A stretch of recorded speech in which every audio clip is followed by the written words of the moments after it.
Free to do with this image what I will. Ooh. A few Goldilock Bears podcasts with Vincent Cloud. John Nemitz. Matt Hagen. And we talk about loves and hates and indifferences, and we bring one each or one of each, something. And then there's a mystery anytime. It might come now. Oh, wait. No, not now. We got to do Deja Fuse. Yes, Deja Fuse.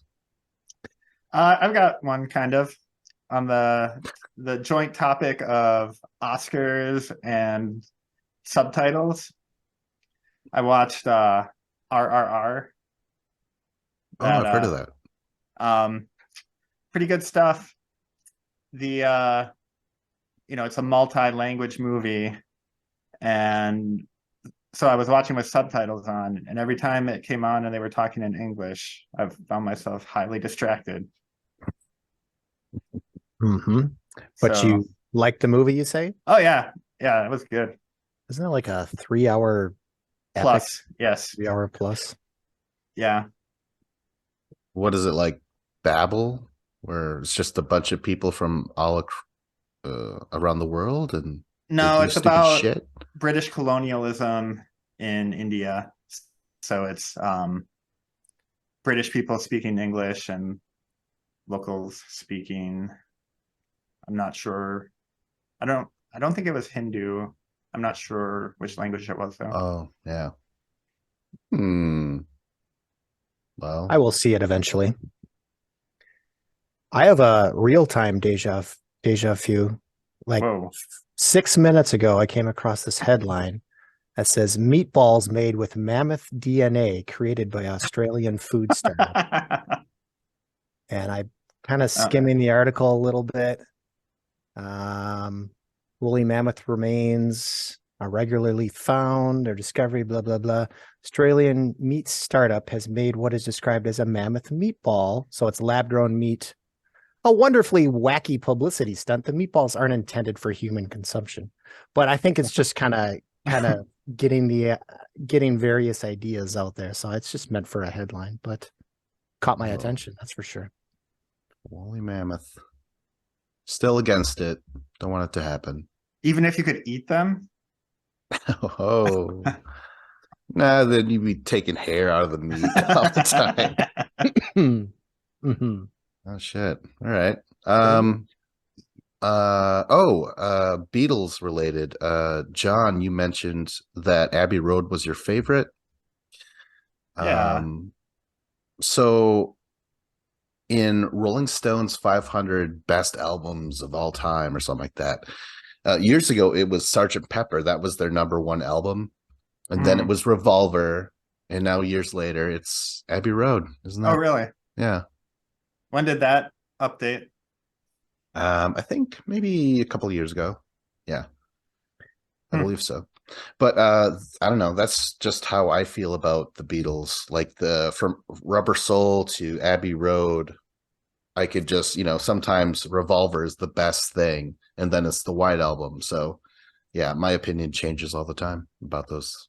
Yeah, as fair. does Rolling Stones. Do they mention that it's just hard to choose one, so that's why they're cycling through, or is there some real reason why they're doing that?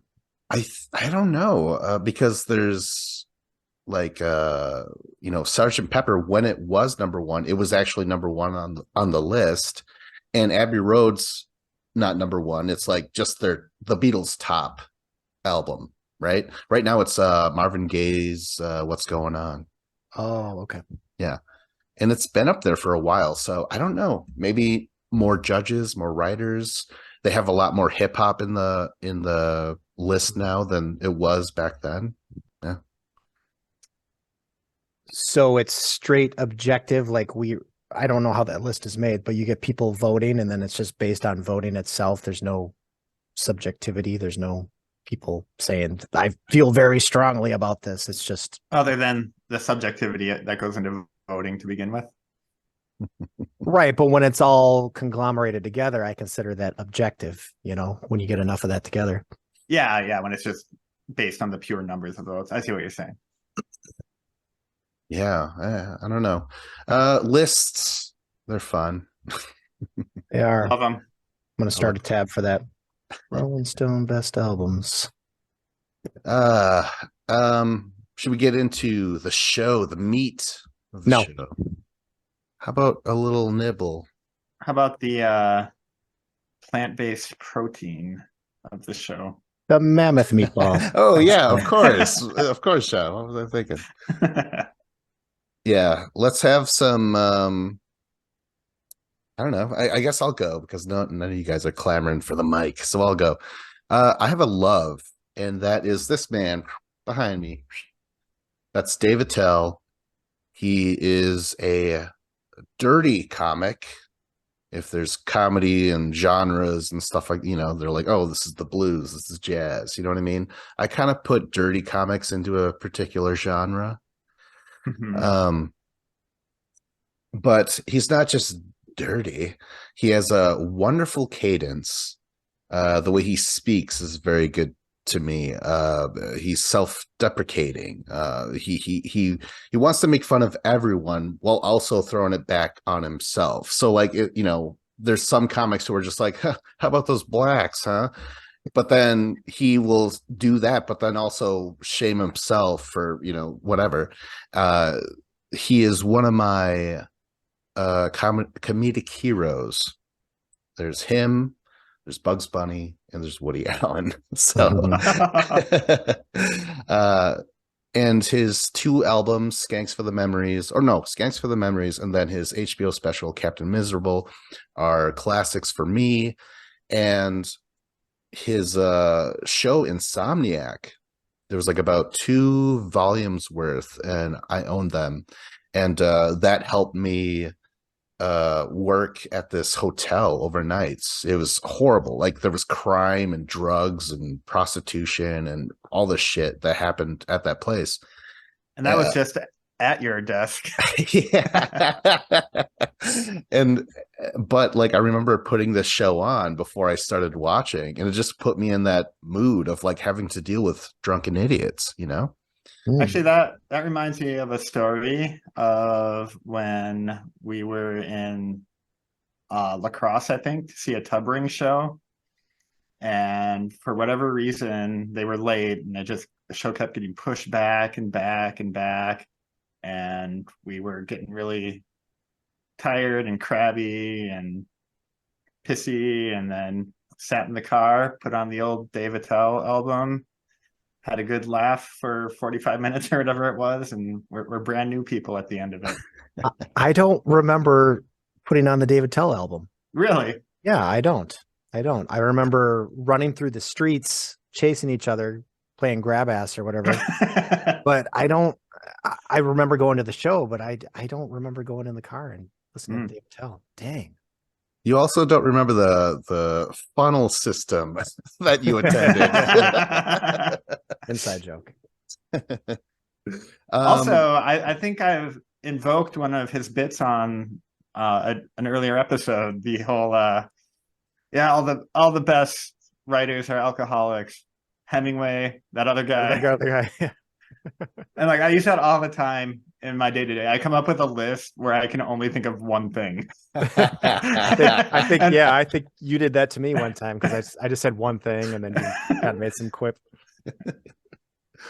But yeah, he has not really been in the conversation of being canceled. I liken him to South Park because South Park, it's just like it's constant dirty jokes and like anything's fair game and stuff like that. But then the writing is very good. It's clever, it's witty. Because any comic could just say something racist. I'll do it right now. But like I'm not gonna do it. I'm not Matt Hagen. Okay, what's my best racist joke? Let me come. No, I'm not gonna do that. But like I just feel like that's his entire act he has really made people know that he's a dirty lounge act, and that's basically what I wanted to do as soon as I realized I could make a podcast 8 years ago, 9 years ago, something like that. I was like, holy shit, I want to, whatever we talk about, it's going to be the challenge, I guess. But I just want to use that as an excuse to crack some jokes, And when I first started off, I definitely drank way more and cracked way more inappropriate jokes back in the day. But now, I fine tune that shit. I don't drink as much either. But I don't know. But Dave Attell was me realizing I wish I could have wrote that joke. I wish I could have came up with that and stuff like that. So he kind of pushed me into I want to do something where I could be funny. So yeah, there you go. Well, I feel like going back to the cancel thing, I feel like I've seen people in the comedy world say the biggest crime of most racist comedy is just that it's not funny. Mm-hmm. That it's it's just saying racist things and the or saying just a joke, saying fuck Native Americans and expecting a laugh. Yeah, that kind of thing. Yeah, it needs. I appreciate the attempt, but the execution could be better. And that's how I feel. I've heard so many Native American jokes growing up. By grade school, I was over it. You know what I mean? Because a lot of those kids just weren't funny, because I've heard other shit later on. Like Dave Chappelle has a great Native American joke. But we're talking about this Dave, man. I'm just saying, this guy, he puts in care into his writing, Mm-hmm. He's not just going to say something, just for shock value. It's interwoven. And again, he always brings it back and brings it back on himself, which is nice. Absolutely. Well, you talk about the cancel culture. Dave Chappelle is the biggest comedian that was kind of canceled. But I think what Dave Chappelle did wrong is he just kept going. He was going after transgender people. And the ultimate thing is it wasn't very funny. You're absolutely right, John. It just wasn't very funny. There's a couple good jokes in there, but he just kept going and going. So when you prolong something and you keep harping on it, I think all of a sudden people just realize, is he still talking about this? Holy shit, we have to be outraged. So I think there's a lot of that going on. I've never heard Dave Attell harp on anything. It's always, he makes a joke, he cracks a joke, and maybe it's a little offensive, then he just moves on. But you're absolutely right about the whole self-deprecating humor. I mean, that's why Louis C.K. is so great. It always comes back on Louis.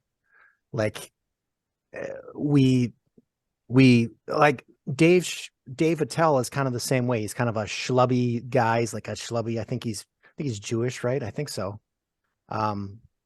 He's just this schlubby guy, and you kind of feel, in some ways, you kind of feel sorry for him or something like that. So whenever he makes these self-deprecating jokes, it always kind of counterbalances what he's going after with some of his other jokes. So I think he's got a great balance going on too. He's the comedian's comedian. I mean, I've heard so many comedians and podcasts and whatever else talk about how he's one of the greats, one of the unsung greats. I mean, he's been doing it for how long? Over 25 years that he's been one of the best comedians out there, and constantly touring. I actually looked at his website. He's got tour dates lined up all over the country for the next 6 months or something like that.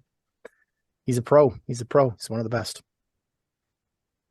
It's almost like he doesn't, he'll be just fine if he never breaks out other a Ray Romano, a Seinfeld and stuff like that. I mean, the closest thing we had was Insomniac, which I still freaking love, and I would love if they brought it back. But I think he just thrives on stage. It's a really good thing that he's got going. I haven't seen Bumping Mics or whatever with Jeff Ross because I don't have Netflix. But other than that, no, I haven't seen Dave's Old Porn either. But that's just because I don't have access to those streamings or whatever.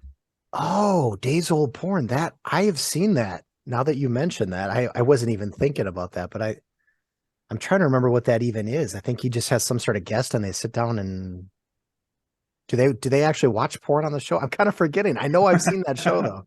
He watches. He invites old porn actors or actresses, and they watch their old porn together. Okay, I thought there was other guest stars, not just porn Oh, stars, maybe. but maybe. Yeah. Maybe I'm wrong. Yes, but Insomniac, that was one of those shows, late night Comedy Central, when I was a teenager.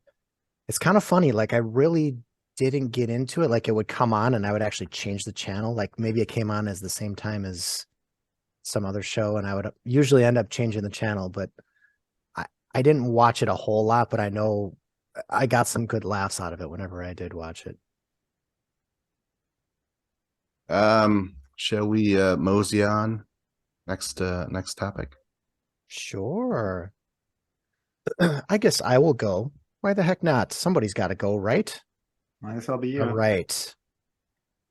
So I want to talk about baseball.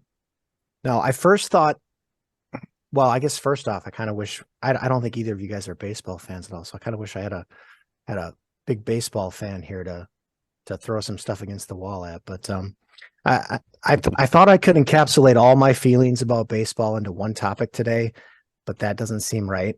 I might be here for an hour talking if I was to do that. So I just want to focus on Major League Baseball.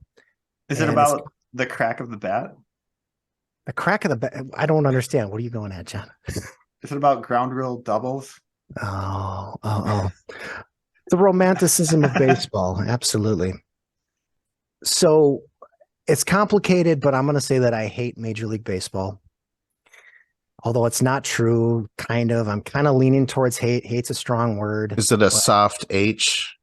Soft H. That's what we're going to go with. I hate. Hate. I ate it. I used to enjoy Major League Baseball. I remember romanticizing Ken Griffey Jr., Frank Thomas, Randy Johnson, all the stars of the 90s, and then the chase for the home run record with Mark McGwire and Sammy Sosa, and then the domination that was Barry Bonds and all the good Brewers team. I am a Brewer fan. All the Brewers teams with Ryan Braun and Prince Fielder and Ricky Weeks. I love those playoff runs of the mid 2000s, but little by little, like, Major League Baseball has left me cold. I mean, all the allegations start trickling in about HGH and all the stars that used them, and one guy that I loved, Ryan Braun, got caught lying about his HGH usage, which that pissed me off. Well, who would you be if you just admitted it? There's something more about lying about it and then getting caught lying about it, right? It wasn't the murder. It was that he lied about it. And then you have the Houston Astros winning the World Series and they're caught stealing signals. And then there's all the labor disputes. Like, they have the most drawn out, shitty labor disputes. Okay, I'm going to be honest. I think, like, stealing signals seems awesome. Like, you got the guy on second base, the runner, like, watching what the catcher's doing and, like, letting the batter know what's happening. That's, like, freaking awesome, I think. But it goes against the ethics of baseball. But then again, if you hate baseball, maybe it is aspect awesome. of it, like the espionage. Yeah. Isn't that kind of what you do, John, in a way, for a living? In a way. Yeah. In a way, I'm the guy on second base. Stealing signals. Banging on trash cans. I've seen you do it. But I think just most of all, the product just seems kind of boring to me right now. And maybe it's the age that we're living in where we get anything we want anytime that we want it. But I mean, if you ever go to a game or you watch a broadcast, how many people do you see sitting there yawning as they passively watch the game? You know what I mean? Even though the very act of hitting a baseball, that crack of the bat, I mean, yes, it's one of the hardest things to do is to hit a baseball with a bat. I truly believe that, but it's so boring. And there's 162 games in Major League Baseball. What, why, what are we doing? No individual game really means anything when you play 162 games. So to quote Green Day, wake me up when September ends. But even when we get to October, I don't feel compelled at all to watch the World Series. I haven't watched an inning of the World Series in the past few years. I mean, maybe I would watch a little bit if the Brewers were making a deep playoff run or something, but it is complicated though, because I do find myself checking Brewer box scores and checking on standings and keeping up with off-season maneuvers, mostly Brewer related. And there is something about the stats involved with baseball and going back in history and comparing players. There is something pure about that, you know. Yeah, and I don't know why, but I also find it like I'll go to like 1 or 2 games a year. Twins games. I try to go when they play the Brewers usually. And there's just something that's really appealing about the thought of just being like a retiree going, getting the scorecard, filling it out during the game, and like just doing that on a regular basis. I don't know why. Yeah. I have seen guys do that. Now that you mentioned the old retirees, like I've been of the belief for probably more than 10 years that baseball is a dying sport, and maybe my timeline is off, but Major League Baseball continues to grow and grow and grow. So I've been very, very wrong about that. Because millions of people apparently do watch the game, listen to the game, attend a game. And I think is it mostly older generations? Because that's all I can figure out. I mean, as older generations die off, will baseball die off? I think I still believe it is going to happen, but I don't know the answer to this. It's like baseball big with immigrants, maybe? I think so. Yeah, there's a big Latin American following and Mexico. And I mean, baseball's big in Japan and that kind of thing too. I don't know that Japanese people are watching Major League Baseball though, but Major League Baseball does attract the best players in the world because that's where the money is though. But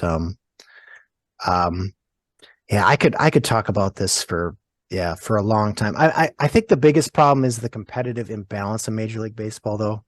I wrote down some stats. The New York Mets have the highest payroll this year at $373 million. With luxury tax on top of that, they will be spending $478 million on player payroll.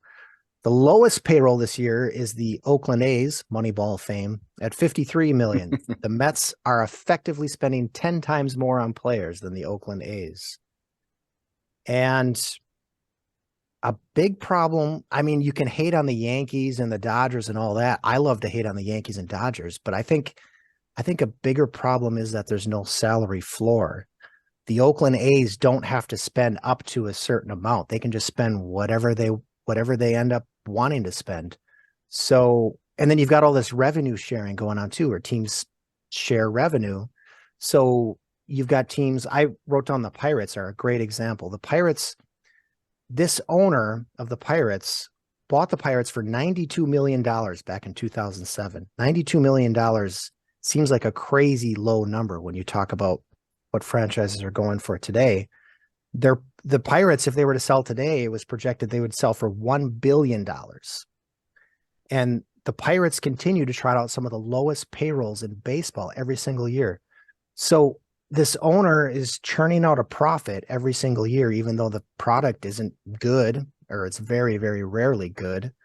And yet the franchise value continues to grow and grow. I mean, nobody is holding this owner accountable. Everybody likes to point at the Dodgers and Yankees and like, those are the bad guys. Those are the Darth Vaders, but I think the small market teams are to blame as well. It's just, it pisses me off at a certain point when small market teams can't be competitive, but at the same time, I know they can be more competitive. They can spend more money. They're just being cheap assholes. I don't, So, I've got several more paragraphs going on. Like, so you mentioned the Moneyball thing earlier. So like, is it true that like pretty much all the teams have adopted some of the Moneyball tactics? So there's like not really any advantage to be had there anymore, or is that not true? I honestly don't know. yeah. I mean, it definitely with the small market teams, and then it even trickles up to the bigger market teams though too. And you know, certain guys that have Moneyball type of stats, they're getting paid more than they used to as well. So yes, Moneyball's definitely infiltrated every corner of Major League Baseball. But yeah, I mean, that's what a team like the Pirates is trying to do. Like they have invested money in their minor league system and their facilities in Latin America. Like they're trying to outmaneuver the big market teams on the smallest levels, because that's the only way they can really, that's the way they figure they can really only compete, is with cheap young players, and just keep trickling in cheap young players. And we're going to be competitive, and we're going to have a low ass payroll at the same time. That's the ultimate dream.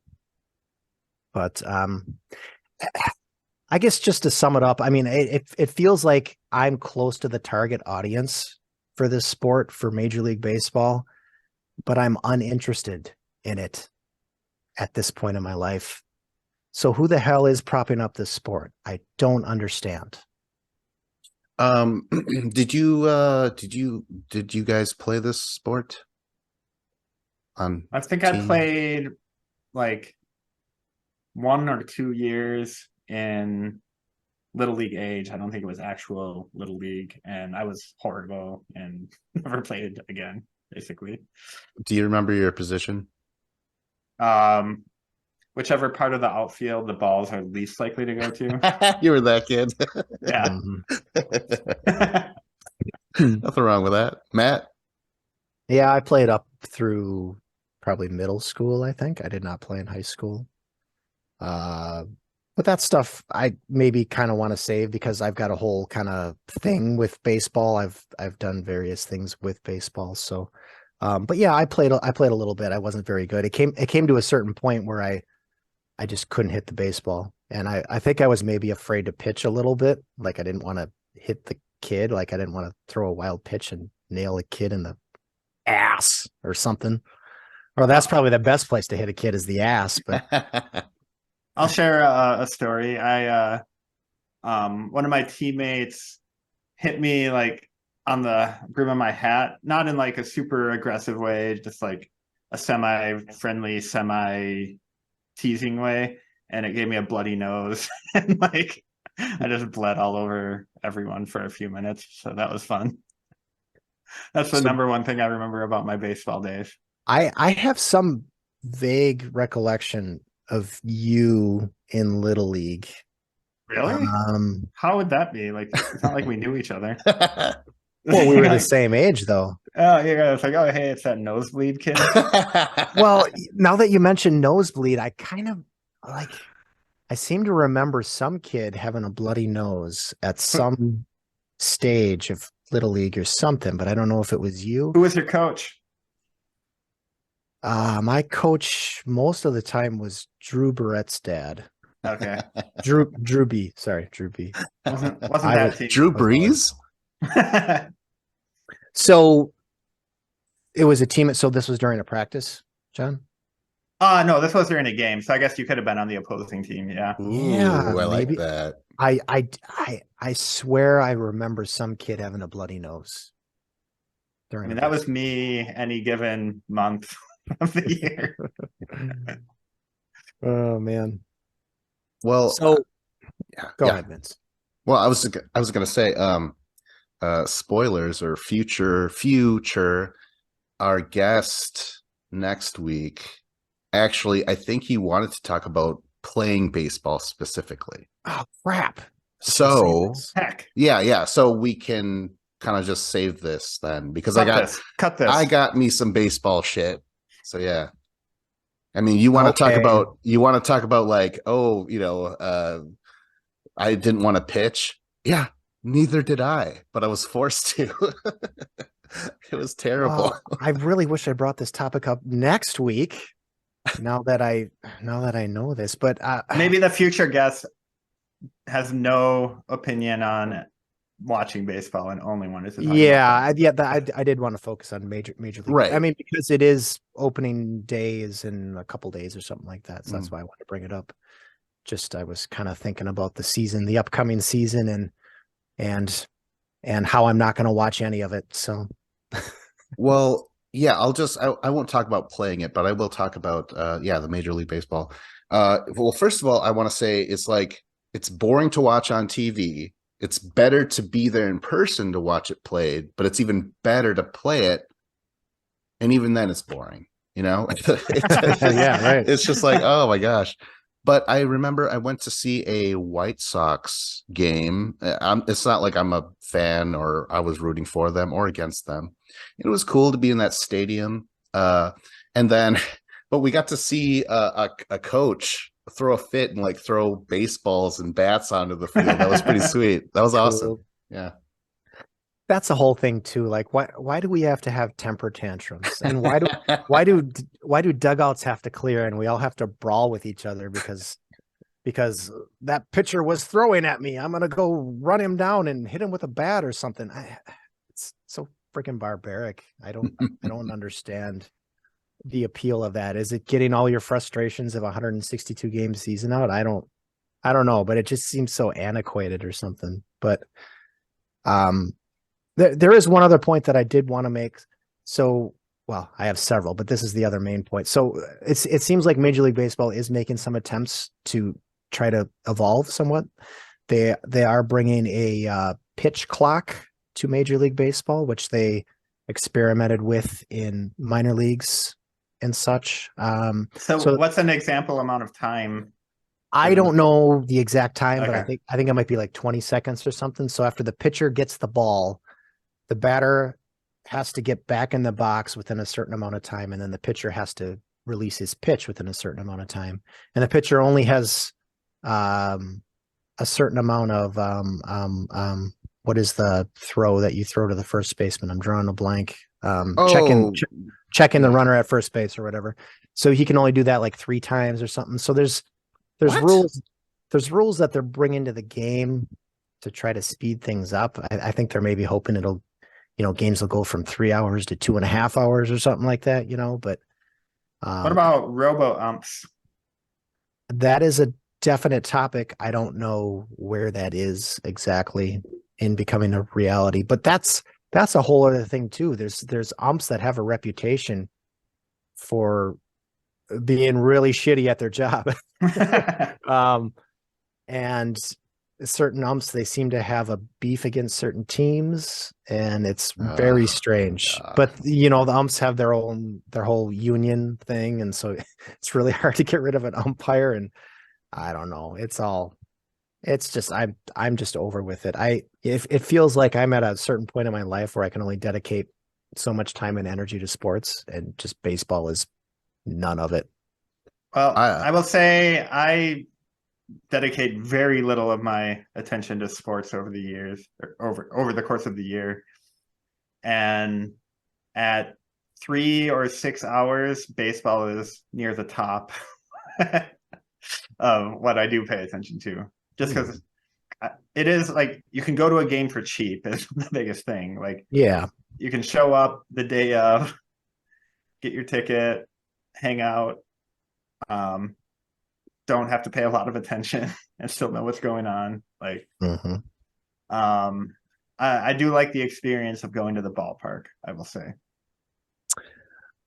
I like the experience. Yeah, I mean, I definitely like the experience, and it's cool to be in awe of the ballpark, for the first half hour of the game or whatever. But then it does just kind of fade to the background, and you're watching baseball. I do like Target Field in Minneapolis downtown. It's cool seeing the building. Like it's like a stadium plopped right in the middle of downtown is what it feels like, having the buildings and the Target. They used to have I mean, it's Target Field, so they used to have a dog with a wagging tail. Yeah, Big sign in the background. Okay. Yeah. Target Field's pretty cool. I believe I saw a UFC fight there. I think. Could that be possible? Does it have a cover? Mm-mm. That would have been Target Center, maybe, where the Yeah, Timberwolves play. And yeah, that would make more Okay. sense. Okay. Yeah. I'm guessing And- the Wild play there too. I will say, deja vu, in addition to visiting public libraries when I visit a city, I also like to check to see if there's a baseball game going on, because I like to see different baseball stadiums as well. Shit. Yeah, I can see that being very appealing, although I haven't really been to too many stadiums. But yeah, it's a great way to just kind of breathe in the city, especially if it is downtown and there's a view, yeah,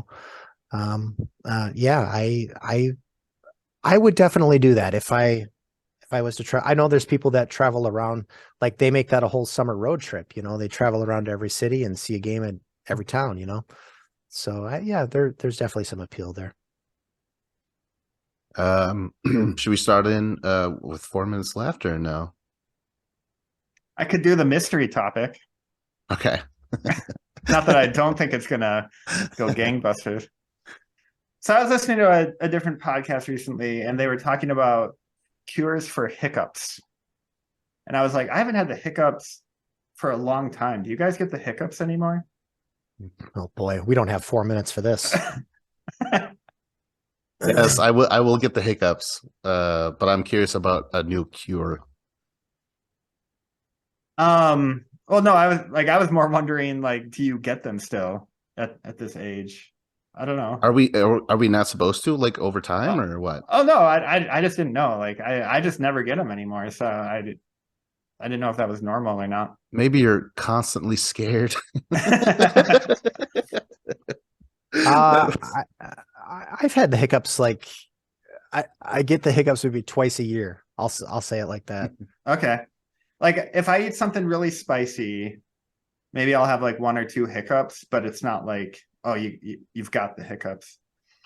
I don't know, what do you use for curing them? When I was a kid, my mom taught me you hold onto your earlobe and you drink out of a glass of water. And then by the time you're done drinking the water, the hiccups will be gone. And it always worked. The earlobe is horseshit, but okay, yeah. Well, it's the attention thing. Yeah. It's drawing your attention somewhere else. Yeah. Yeah, I understand that. I think I always found holding your breath like seems to help. It doesn't like immediately cure them, but over time they slow down. So I always did the holding the breath thing. Well, not always, but after I learned way later in life than I should have that helps. That's what I go to. Pillow over the face.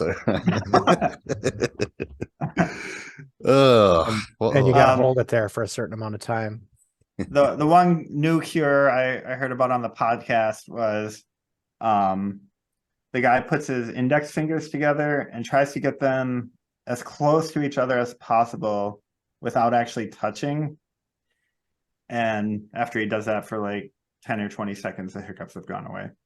You're probably concentrating and like holding your breath. I think it's just all about breath, because if you're drinking water, then you're not breathing during that moment. I don't know.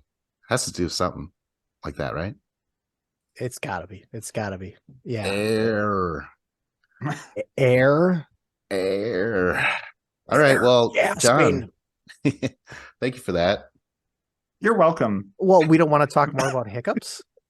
Actually, I found, so it's funny. So we got a puppy, and she's almost a year old now, and she would get hiccups constantly. And it's funny that this topic came up, because I always remember thinking, like, I never remember our old dogs ever getting hiccups, even when they were puppies.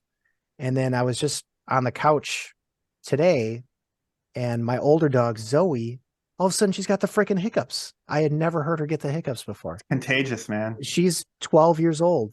So what is my point? I don't have a point, but old dogs do learn new tricks. How do dogs cure the hiccups? Lick your face. Love you unconditionally. All right. So was that a moment of less love when the hiccups occurred then? No, I didn't think of it that way. And then the unconditional love returned, and I better go give her a hug right now. See you guys. All right. Now, what are we talking about? Hiccups. Oh, right. Oh, we're still on that. Oh, God. I mean, and what's with the spelling? Is it Hiccups? Hiccup. Wait, say that again? Isn't it spelled like Hiccoughh or something like that? I have never seen hiccups spelled that way. Yeah. I've always seen it Hiccup. Right. Yeah. John. Listener is right in. This might be one of those like weird Berenstein. visual things. Yeah. Yeah. Yeah, I don't know. I'm ready to move on from Hiccups. Well, I'm racking my brain on the GH spelling now. I've never seen that before in my life.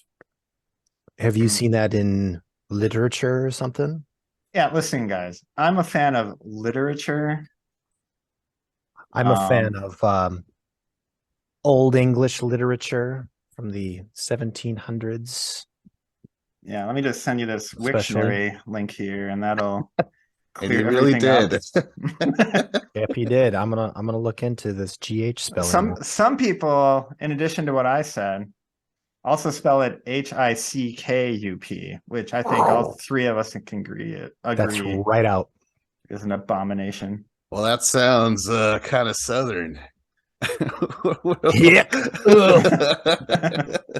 Hick. Is that when you're stuck in the mud for mud bogging all day and you're out of Mountain Dew? I got them hiccups, fellas. Oh man. All right, now we can move on from hiccups. Go ahead, Vince. Yeah, let's Wait, whose pass turn the is it? air. What do we have Not left? me.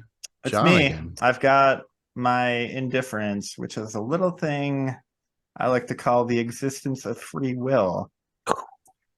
I'm not really convinced that there is such a thing. I think it feels like there is, but sorry for the background noise. I don't know if you can hear that. Nope. Okay, cool. I feel like we don't understand a lot about consciousness in general, and I think a lot of what our consciousness does is justify the things that we were already going to do anyway, and like later on come with like, oh, the reasons, this is why I made that decision, even though like there wasn't like a conscious part of us making that decision. And there's a few reasons I think that. One is just like, from like a physics chemistry point of view, like electrons, protons, these things are all going to behave a certain way when they interact with each other, regardless of whatever. Like they just have the laws of gravity, electromagnetism, all that. Same with like chemical reactions. They're always going to like, two chemicals are always going to mix or do a certain thing when they mix together and all that. And like being that we are made of these things, like why would they behave differently just because they're part of like a living organism? Like they're just going to do whatever they would normally do. And then I think like our consciousness is just us trying to make sense of the things that are happening, that we're doing.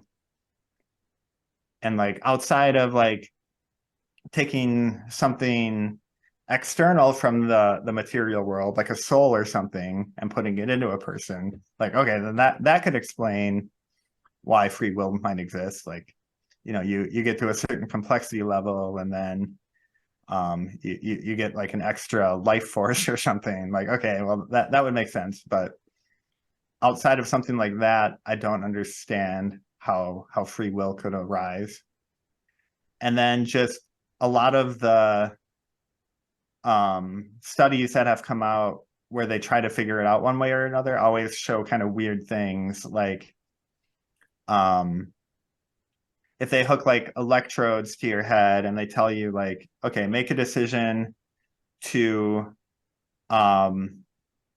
push like the left button or the right button, what the machine will actually do is it will light up when it knows you've made the decision. But from the point of the view of the person taking the test, it always lights up right before they were going to like make the decision, basically. So the decision happens first, and then their brain making the decision happens next. So you know what I'm saying? Like it's not like, okay, I decided this, I'm going to do it. It's like, okay, something in your brain decided it, then you decided it, then you're going to do it. Well, I was going to ask, how long have you always kind of had this idea in your head, like growing up, or did you like read a book, take a class, or just an event happen where like, holy shit? Well, it probably goes back to the whole Christianity thing where humans having free will is a big part of the doctrine. And I always, as a child, just kind of took that at face value and be like, okay, well, we have free will. And then when a lot of the other Christian theology became dubious or verifiably false, I just, a lot of the stuff that I only believed because of that, I started to question as well, and then just apply more scrutiny and skepticism to, I would say. I feel like I'm going to come off pretty ignorant in this whole thing because I've never really looked into the whole free will argument before, and I didn't know where you're going to take this topic necessarily. But I just, from my point of view, I feel like random decisions are random decisions, and I feel like I can make any decision I want. I can hop in my car and leave my family behind right here, right now. I'm thinking about doing it, but I'm not going to do it. But I feel like free will is a given, but I don't really know the studies going against that idea. So I really don't know. But you make a compelling case, no doubt about it. Would it be okay? So I'm a product of my mom and my dad. And my dad had these tendencies. My mom had these tendencies. So I'm just working within that. And so a person with, this sort of personality and this, because I really feel like it's not half and half, but I definitely feel both parts, at least, stories that I've heard about my dad and just memories of my dad. And I know my mom perfectly fine. But am I not under free will? It's just like, oh, these genetic concoction. That's me just walking around. I mean, yeah, I kind of think we're just genetic concoctions. Yeah. You broke it down towards atoms, though, sure, but I mean, like different, like you can describe different interactions between things, like you would describe the interaction between atoms different than the interactions between molecules, and then like once you get to the levels of like animals and humans, kind of genetics are the way we describe the traits and behaviors that people or whatever have. But ultimately it comes down to the atomic or subatomic level, I would say. Yeah. Decision making comes down to the subatomic level. Mm-hmm. So when I make a decision, what exactly is happening? If I make the decision and then immediately I change to the opposite of that decision, like what exactly is going on? So you say just it was inevitable that I was going to do that. I was going to make one decision and then I decided I was going to just for experiment's sake, yeah. So I wouldn't say inevitable, because with with quantum theory, everything's percentage of probabilities that one thing will happen versus another. So like if you were to set up everything identically, create a snapshot of that, and then roll it back and then do it again, I don't think you'll get the same outcome necessarily every single time. But I also don't think that the difference is introduced by free will. But ultimately what I'm saying is like there's these atomic and chemical reactions that take place in us, and for whatever reason, they result in consciousness. And one of the effects or features, I guess, of consciousness is that we think that we are deciding to do things and that we're doing things that we chose to do. John, when you, I read a quote, and it might be, to the wrong person. Arthur Miller, perhaps? Does that sound like a guy someone would quote? Oh, Green Day. absolutely. He said, he's like, at the end of life, you just hope that you have the right kind of regrets, something like that. How do you feel about, like, I mean, you look back in your past, John, and you're like, God damn it, I wish I didn't do that or whatever. Oh, yeah, for sure. Yeah, like I cringe about stuff I did. Yeah. And you again go back to like, well, that's because I'm made out of this and this. Well, that's the thing. Like, practically speaking, I don't live by the sense that, like, oh, I was predestined to do it, so I did it. Like I still feel like I can make choices, and I behave as though I'm the one making the decisions. So it's kind of like a soft belief, hence the indifference, I guess, in the sense that, like, I can't come up with any rational explanation why we should have free will, but it feels like we do. But at the same time, like, I also think when we're creating structures and systems, we should take the potential non-existence of free will into account and really work on things that are like trying to, alter people's behavior rather than like punishing people for making bad decisions. So are you like, like more health, like address mental health more than just before they commit crimes and shit like that? Yeah, that exactly. sort of thing. And like even if you believe in free will, like would you say, like, just Matt, since you were expressing this, like, do you think different people just have a tendency to react to, like, the same situation? Two different people would have a tendency to react completely different to it. Like, I don't know how to say this, but like, just not because they think their reaction is better, but just because that's the way they react to things.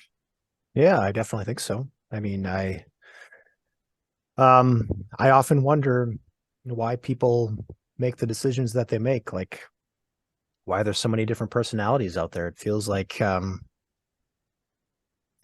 people are, well, I think that's a good word, personality, right? So people have personalities, and maybe their personality is driving their decision making. But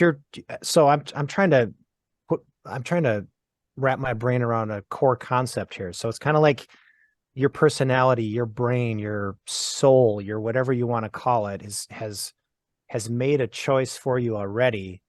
And then when you're faced with that choice, you try to come up with a decision for that choice, but it's already been predetermined by your brain soul thing what your choice is. Is that a core concept? I would say that's very close to what I'm saying. I guess the only way I would phrase it differently is that your core, whatever mind or whatever, made a choice. Your physical brain made a choice, and your conscious mind is justifying why you made that choice. Okay, that's a good way to put it. That makes some sense. But I feel like there's so many, there's infinite choices out there. So there's so many pathways that the brain can take. It's like, how can every decision already be made for you without you realizing it? That's that's a strange concept for me. I mean, you have movies where, like The Wrestler, we talked about, where he's a fuck up. He has, again, these tendencies. In all. See, that's kind of where I was getting at with the whole regrets thing. Like, hopefully you die with the right regrets. Where it's like, yeah, you will make these decisions, and hopefully they were the better ones, or I don't know. This is very heavy, John. As soon as you put that in our text, I'm like, oh my God. Okay. So yeah. Like, how do I even research that? So, all right, how about this example? So like, plants, I think most people think they don't have consciousness at all, but like, they'll grow towards a light source, or, like their leaves might change shape when it's going to rain, or, that kind of thing. And like, what if plants have a consciousness and they think like, ooh, looks kind of sunny out, I'm gonna face this way for a little bit. You know what I mean? Yeah. So like animals are like an enhanced version of that, and then like we're an enhanced even more version of that, where it's like, oh, I'm gonna seek out salty, fatty foods and hopefully find someone to reproduce with, but I'm going to build this whole narrative around it. I like this a lot. We're gonna have to bring this back eventually, not in a couple episodes, maybe further back. But I like it. I think I get what you're saying. I kind of refuse to believe it in a certain way, but yeah, I mean, our personalities, our DNA, our brain, again, whatever you want to call it. Yeah. I mean, we're predisposed to make certain decisions. We're predisposed to do certain things. And sometimes we subconsciously do things and we don't even realize it. It's just habit or whatever. But I do feel like if you're just standing there and it's like, okay, where do you want to eat tonight?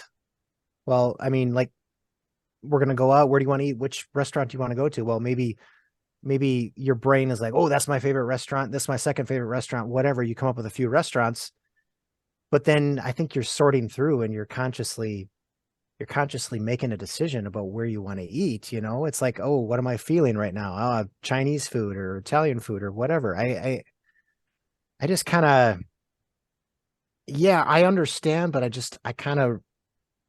don't believe it. I think we are making decisions. And Matt, like when I say like, I mean, well, like I understand, I'm open to what John's saying, but I'm also very much with you where I'm like, I don't want that to be the case too much, because I want to be able to get out of these mental ruts that I have. And again, we address this where I'm like, oh, I realize that I get depressed a lot and angry, and I want to try my best, mental tricks, whatever, to get out of that. That's where I'm kind of coming. Yeah. Where I'm like, right. And yeah. I don't deny that. Like, I'm completely in agreement with that. The mental tricks work and are useful and are good things to do. Mm-hmm. And maybe even more so, showing that free will is an illusion, that we can trick ourselves into changing the way our brain works. But at the same time, like I don't think everyone just believing that there is no free will, therefore we should just do whatever is the first natural feeling thing that we come up with. That would be like chaos. I think, yeah, that'd be horrible. But and then like not really understanding or even believing that I have free will doesn't change the fact that I feel like I'm making all the decisions I'm making, and I still try to make better decisions every day. So I don't know if it's hypocritical view or just this, what do you call it, this whatever, where you have two different thoughts in your brain at the same time. I was gonna say dysmorphia, but that's not right. Dissonance, cognitive dissonance. That's the one.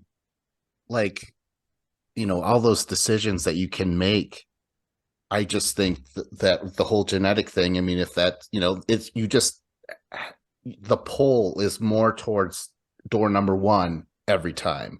And you might have 5 doors, you might have 3 doors, 12 doors sometimes, but it's always going to kind of pull this way. And that's kind of how I feel like, because like I said, I know how my dad is for the most part, and I know how my mom is.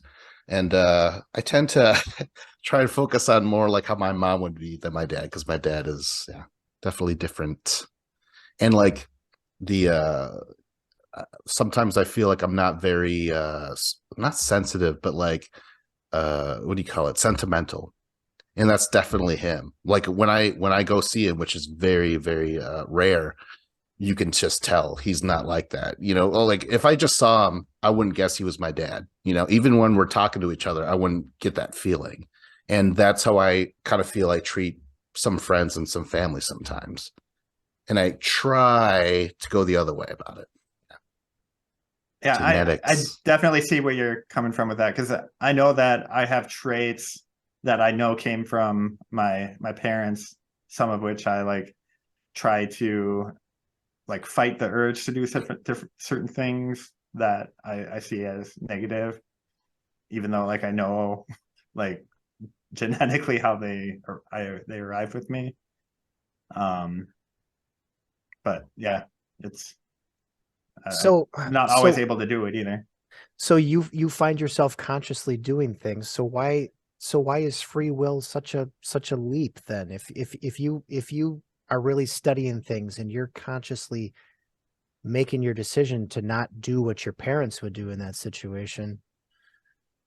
Yeah, why is it a leap? I mean, like, conceptually, it is like we have another level of consciousness above, like find food, find a mate, that we're able to think like, okay, this is what I really want in the short term, but I know it's bad for me or society in the long term, so I won't do it. Mm-hmm. And like, that's the thing that we have that feels like free will. I guess I don't have a problem with how it feels and calling it free will. It's just I like scientifically don't understand where that could arise from. Like how does this abstract thing called consciousness allow me to make like carbon atoms behave differently than they normally would? From a purely physical perspective, we're talking breaking things down. Yes. Like how? Well, I mean,